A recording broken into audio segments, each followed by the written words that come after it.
آواز نیوز کے سبھی سننے والوں کو آداب۔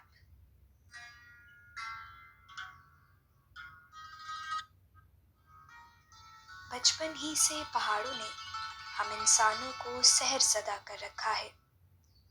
کبھی کہانیوں کی چڑیلیں ان میں بسیرا کرتی ہیں تو کبھی پریاں ان پر گیت گاتی ہیں۔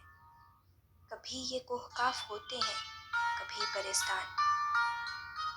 جس بھی روپ میں سہی، ہم زمیں زادوں کو پہاڑوں سے ہمیشہ بڑی محبت رہی ہے۔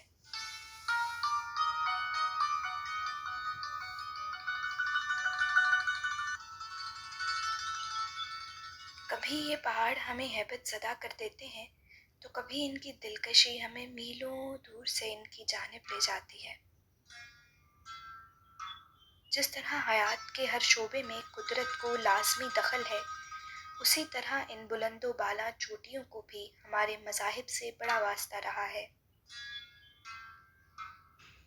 تقدس اور چوٹیوں کے ساتھ کی یہ کہانی آپ کو سنائیں گے، مگر اس سے پہلے اگر آپ نے اب تک ہمارا چینل سبسکرائب نہیں کیا تو اسے سبسکرائب کریں اور اس کے ساتھ لگے بیل آئیکن کو دبانا مت بھولیے تاکہ ہماری ہر آنے والی معلوماتی اور دلچسپ ویڈیو آپ تک سب سے پہلے پہنچ سکے۔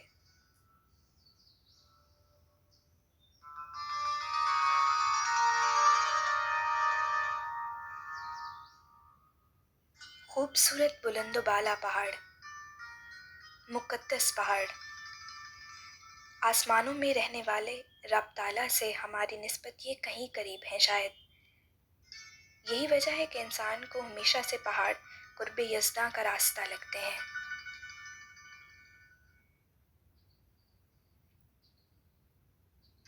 یونانی اساطیروں سے لے کر اسلامی عہد تک مذہبی صحائف اور الہامی کتب کے نزول میں پہاڑوں کو بڑا عمل دخل رہا ہے۔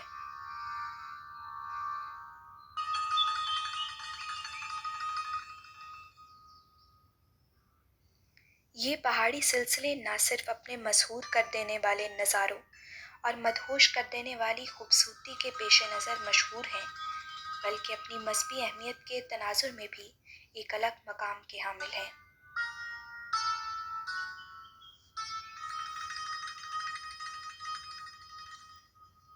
اس کی وجہ شاید یہ رہی ہو کہ آسمانی احکام میں سے بیشتر بلندیوں پر اترے۔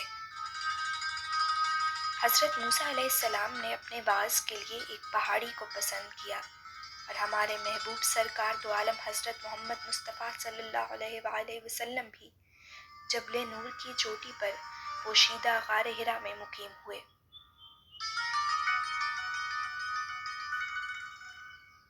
گئے وقتوں میں لوگ دور دراز کے خطوں تک کے لیے پہاڑوں کا سفر کرتے تھے، جیسے چینی راہب فاہیان نے پاکستان کے قراقرم کے سلسلے کو عبور کیا اور ٹیکسلا گیا۔ محمود غزنوی نے کوہ ہندو کش اس لیے عبور کیا کہ ہندوستان تک پہنچ سکے۔ ہینی بال نے اپنے درجن بھر ساتھیوں کے ہمراہ پیرانیز سلسلے کو عبور کر کے روم کو تباہ کر دیا۔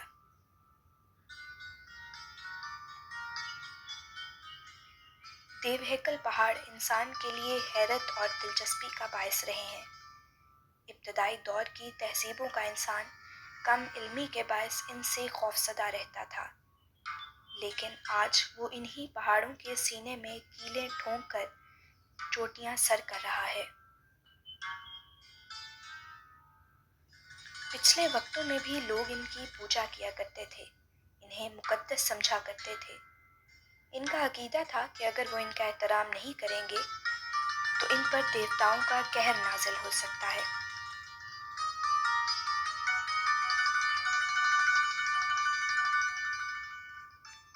بعض قوموں کا عقیدہ ہے کہ یہ پہاڑ دیوتاؤں کا مسکن ہے جہاں وہ قیام کرتے ہیں، اور بعض کے نزدیک خاتمہ بالخیر اور جنت میں جانے کا راستہ انہی پہاڑوں میں سے ہو کر گزرتا ہے۔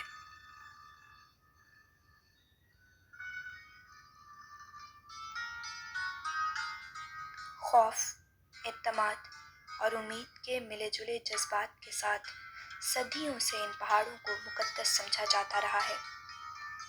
بعض سیاح ناسمجھی یا لا علمی کے باعث इन जगहों पर नाजेबा हरकत के मुर्तकिब हो जाएं तो मुकामी बाशिंदे कानून भी अपने हाथ में ले लेते हैं।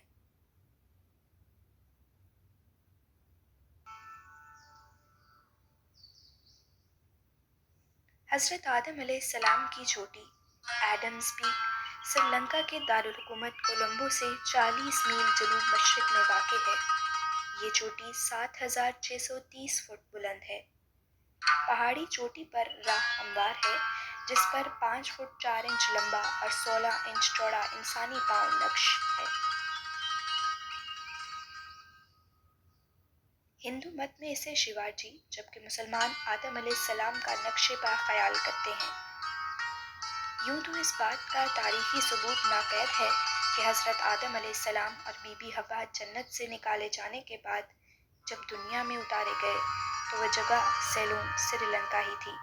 ताहम दोनों मज़ाहिब के मानने वाले जब भी श्रीलंका जाते हैं तो अकीदत और तजस्सुस के तौर पर उसे देखने के लिए पहाड़ी पर ज़रूर चढ़ते हैं।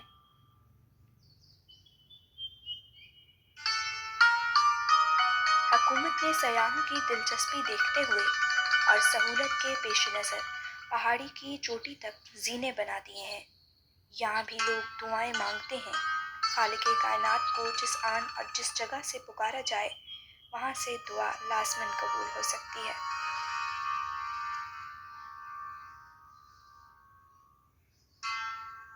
कोहे कैलाश या माउंट कैलाश नामी पहाड़ी सिलसिला तिब्बत में वाक़ है। ये 4 मज़ाहिब आलम यानी बुद्ध मत, जैन मत, हिंदू मत और बुद्ध मत से अलग होने वाले एक तिब्बती फ़िरके लॉन्गपो के नज़दीक मुक़द्दस हैसियत रखता है। हिंदुओं की देवमालाई दास्तानों के मुताबिक कोहे कैलाश हर शिव देवता का घर है।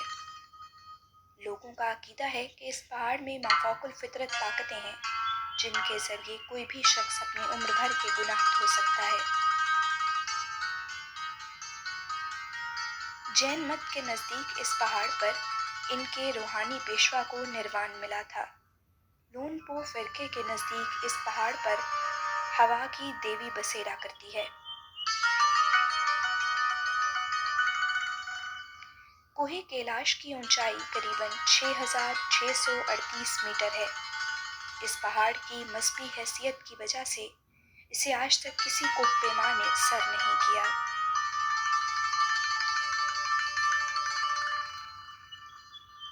माउंट ओलंपस नामी पहाड़ी यूनान में वाक़ है।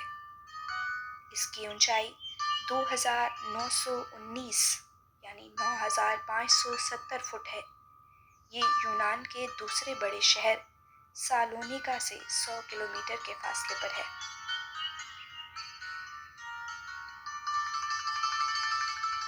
यूनानी देवमाला के मुताबिक कोहे ओलंपस खुदाओं का घर है, जिस पर बिलखुसूस 12 देवता यानी जुपिटर, ज़हरा, अपोलो, मार्स, डायना, मेनू, मरकरी और दूसरे देवता बसेरा करते हैं।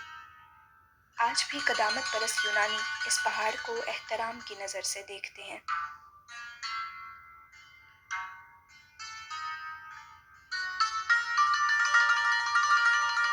कोहे कोयासान यानी माउंट कोयासान उस जापानी पहाड़ को शाही ख़ानदान के नज़दीक एक मुक़द्दस हैसियत हासिल है और आज भी इसके दामन में जापान की सबसे मुक़द्दस खानका कायम है, जिसकी बुनियाद 9वीं सदी ईस्वी में बुद्ध भिक्षु कुलकय ने रखी थी।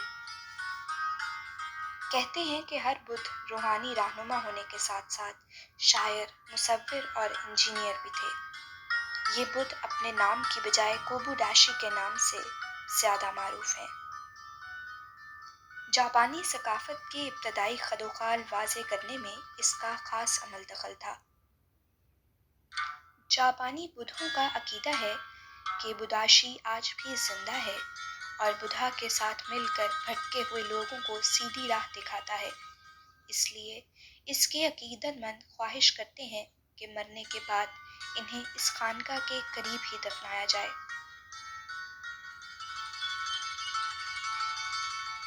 कोहे फ्यूजी یا माउंट फ्यूजी नामी पहाड़ भी जापान का मुकद्दस मुकाम समझा जाता है। इसके दामन में शंटो मजहब के मानने वालों की बहुत सी खानकाहें हैं जिनमें पहाड़ों की पूजा की जाती है। लोगों का अकीदा है कि सेंगम सामा नामी देव का मस्कन ये पहाड़ है, जिसके एजाज़ में यहाँ हर साल आग का मेला मुनक्किद किया जाता है। हर बरस 40,000 अकीदतमंद यहाँ ज़ियारत करने आते हैं और पहाड़ पर चढ़कर मन्नतें मांगते हैं। ये मन्नतें कबूल हों या ना हों, ये तो तय है। पहाड़ अपने मानने वालों के दिलों को ढारस ज़रूर दे देते हैं। शायद इसीलिए कई बेआसरा लोग इनकी जानिब कुशां कुशां खिंचे चले आते हैं। भले ही इनकी मुरादें पूरी ना हों, मगर पहाड़ों की पुरस्रारियत इन्हें ज़रूर जकड़ लेती है। पहाड़ों की इस हैबत सराई पर अगली वीडियो के साथ मैं दोबारा आपसे मिलूंगी।